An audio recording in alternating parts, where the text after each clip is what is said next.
Շատ շնորհակալություն։ Նախորդ անգամ երբ լրագրողների լսանի առջև ելույթ ունեցա, Մոսկվայում էր 2004 թվականին Աննա Պոլիտկովսկայի հրավերով։ Մի տարի անց ինձ ձերբակալեցին, 2 տարի անց Աննային սպանեցին։ Հույս ունեմ, որ այս հրավերը որևէ կերպ վատ բախտ չի բերի Հայաստանի ժողովրդին։ Չարաբաստիկ չի լինի։ Սկզբից մի քանի բան ասեմ, ես հրեա եմ, ամեն տարի Ագադայի ժամանակ Սուրբ գրքում մենք կարդում ենք, երբ հրեաները ստրկացվեցին Եգիպտոսում, ստրկության մեջ էին, միշտ օգտագործվում է մենք բառը։ Մենք ստրուկ էինք Եգիպտոսում։ Այդ բառերի արդյունքում ես սկսեցի զբաղվել մարդու իրավունքներով, քանի որ ես հասկացա, որ քանի դեռ անհատը, անձը ստրկության մեջ է, նա նրանք չէ, նա մենք է։ Ես ես բոլորիդ ասում եմ, ամոթ Հայաստանին այս վարկագծի համար կապված Բաքվում պահվող պատանդների հետ։ Ինչու բոլորդ չեք գրում այդ խեղճ անհատների նկարները, երբ պարոն Մակրոնը օդանավակայանից գա, ինչու նա չի տեսնում հազարավոր հայերի լուսանկարները պահած այդ խեղճ պատանդների, քանի դեռ պատանդ են, դուք պատանդ եք։ Շատ ակնհայտ է, որ Հայաստանի կառավարությունը Բաքվից է ղեկավարվում։ Ինչքան բան պիտի տեսնեք, որ դա իմանաք, ինչու դուք չեք բարձրացնում այս հարցը։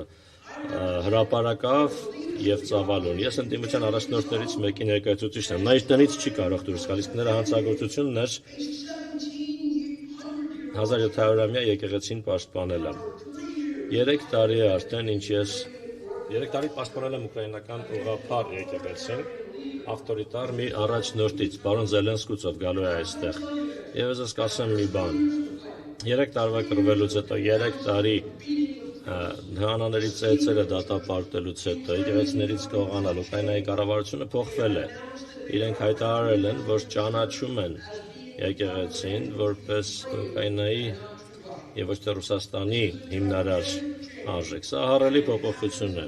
Եվ դա տեղի է ունեցել, քանի որ մարդիկ համախմբվեցին։ Արտարացում չկա այս պատանդների մեկ օր անգամ Բաքվում պահվելու համար, քանի դեռ բոլորդ ապրում եք եւ շնչում։ Իսրայելը որոշ պատանդներ ուներ, որ խանութը մտնեիր, բոլորի նկարները այնտեղ կային։ Ինչ հարց քննարկեիր, պիտի քննարկեիր տուժածների հարցը։ Ես գալիս եմ Հայաստան, մի նկար անգամ այս մարդկանց չեմ տեսնում։ Ես շատ բան կարող եմ ասել մարդու իրավունքների մասին, բայց մարդու իրավունքները վերաբերում են մարդուն եւ այս մարդիկ Բաքվում, այս մարդիկ ձեզ են ներկայացնում, քանի դեռ իրենք բանտում են, դուք եք բանտում, դուք չեք կարող արտահայտվել, դուք չեք կարող ունենալ կառավարություն, որը ձեր շահերի մասին հոգ կտանի, քանի որ այս կառավարությունը ձեր շահերի մասին հոգ չի տանում։ Իրենք բանտարկում են ընդդիմությանը, իրենք ոչնչացնում են եկեղեցին, իրենք ձևացնում են, թե անկախ են, երբ մենք բոլորս գիտենք, որ իրենք անկախ չեն, բայց դուք նստած եք այստեղ եւ հյուրընկալում եք Եվրամիությանը, որը շատ լավ բան է։ Մսնավորտի անունից կարող եմ ասել, մենք գրկաբաց ընդունում ենք Եվրամիությանը եւ Եվրամիության սկզբունքները, բայց ինչ մեկը խնդրում եք ինձ ասեք Եվրամիությունը որտեղ է։ Ես ուզում իմանալ այդ մարդիկ ովքեր են, որ ձևացնում են, թե իրենք Եվրամիությունն են, որովհետև Եվրամիությունը ստորագրել է Հայաստանի հետ համաձայնագիր, որում ասել է ամեն ինչից վերև իրավունքի գերակայությունը պիտի լինի։ Լուրջ եք ասում։ Ինչ եք արել Հայաստանին օգնելու համար իրավունքի գերակայության հարցում։ Ինչ եք դուք արել ոսկե ազատության հարցերում, եւ ես ձեզ ասեմ, որ սա պարտադիր համաձայնագիր է, ու մենք ունենք դատարանում իրավունք ունենք Եվրամիության դեմ հարձակվելու, որ նա չի կատարել իր համաձայնագիրը Հայաստանի հետ մարդու իրավունքների առումով, իսկ մենք ոչինչ չենք անում, ընդամենը ծածկում ենք դա, թաքցնում, պարտակում։ Սա կարողական բան է այս ամենը, չմոռանանք։ Եվրամիությունը դարեց Մոլդովայում, իրենք նույնը անում են ամենուր, իրենք օգտագործում են ռուսական սպառնալիքի գաղափարը, ես չեմ հերքում, սպառնալիք կա, բայց կա նաև ադրբեջանական սպառնալիք, բայց ամենամեծ սպառնալիքը ազատության համար Հայաստանում, Հայաստանի ներսում է։ Ինչպես չեք ասում ես մարդկանց, ասեք Փաշինյանի հետ, նա արդեն իսկ աղավաղում է ընտրությունը, մարդկանց բանտարկելով, հատուկ աշխատանքային խումբ կա այստեղ Եվրոպական միության, որը սոցիալական ցանցերի ալգորիթմն է փոխելու, որ ընդդիմության գործերը փչացնի, ինչ-որ հիբրիդային խմբի հիմքով, որը 28 էջանոց հրահանգներով է աշխատում և ոչ ոք իրավունք չունի այդ հրահանգները տեսնել։ Իրենք աշխատում են Հայաստանի ժողովրդավարության դեմ և մենք դա գնահատում ենք որպես ժողովրդավարության փառատոն արժևորում։ Հայաստանը չի կարող հանգիստ նստած մնալ։ Մարդիկ էթնիկ զտման են յետարկվել, իրենց առաջնորդները պատանդ են, Եվրամիությունը իր իսկ սկզբունքներին հավատարիմ չի մնում և այս պատանդների լուսանկարները չկան։ Որտեղ են այդ լուսանկարները։ Մենք ընդամենը իրավաբաններ չենք, մարդ ենք, մարդ արարած, ընտանիքներ կան, ովքեր կարոտում են իրենց ծնողներին, ինչու այդ ընտանիքները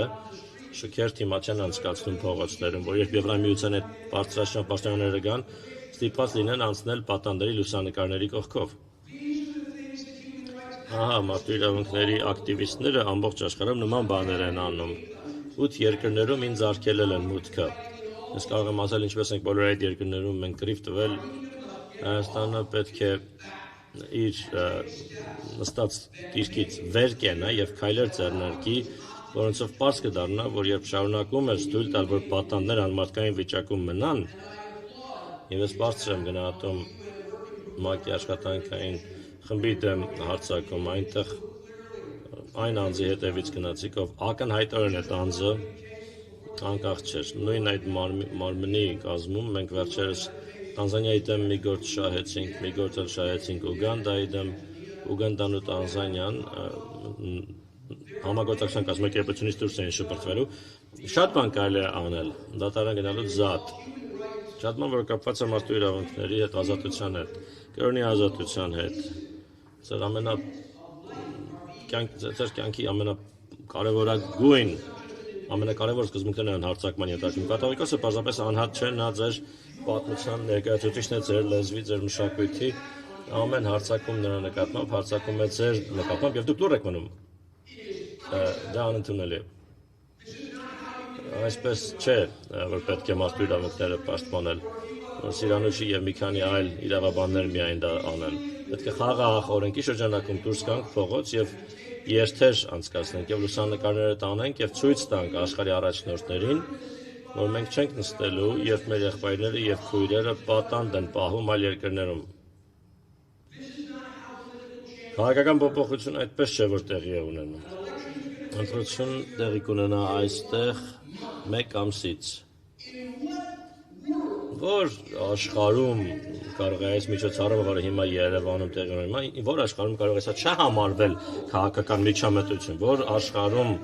սա չի հակասում իրավունքի բոլոր կանոններին, որ աշխարհում չենք ասի, դե Մոլդովայում արել են նույն ձևով, միգուցե ծրագիր ունեն, փորձում են ընտրությունների արդյունքի վրա ազդել։ Իրենք Փաշինյանին ուղարկել են միլիոնավոր դոլարներ, որ աղավաղեն ալգորիթմը։ Իրենք աշխատում են միայն գործող իշխանության հետ, որևէ տապանձիկություն չկա։ Իրավիճակը շոկային է։ Ու մենք ցանկանում ենք, որ Եվրամիությունը գրկաբաց ընդունի Հայաստանը, բայց Եվրամիությունը նախավարաջ գրկաբաց ընդունի իր իսկ սկզբունքները, օրինակ իրավունքի գերակայությունը։ Վաղ ես մամլոասուլիսով հանդես կգամ, մեր ուսումնասիրության փաստաթուղթն է հրապարակվել, այն շատ ծավալուն է, թե Եվրամիությունը ինչպես է խախտել իրավունքի գերակայությունը։ Շնորհակալ եմ, ես շատ երկար չեմ խոսի, բայց ես վստահվեցի, երբ լսեցի, այն ամենը ինչ նկարագրեց Սիրանուշը, ինչի միջով անցել են իրենք և իր վստահողները, հերիք է, բավարար է, բազմաթիվ են ահավոր հավասարսուր պատմությունները Հայաստանում կապված Արցախի հետ, կապված ազատազրկված այս մարդկանց հետ, քանի որ ազատազրկումը շարունակվող նվաստացումն է Հայաստանի ժողովրդի սխմում, որպեսզի իրենք ենթարկվեն, որպեսզի ընդունեն անընդունելին։ Սա սրա մասին է, մեկուսի իրավիճակ չէ, նրա համար է, որ մարդիկ ստիպված լինեն անընդունելին ընդունել, հրաժարվեն իրենց պատմությունից, իրենց եկեղեցուց եւ դա արվի լռելիային եւ ես ասում եմ ոչ, շնորհակալություն։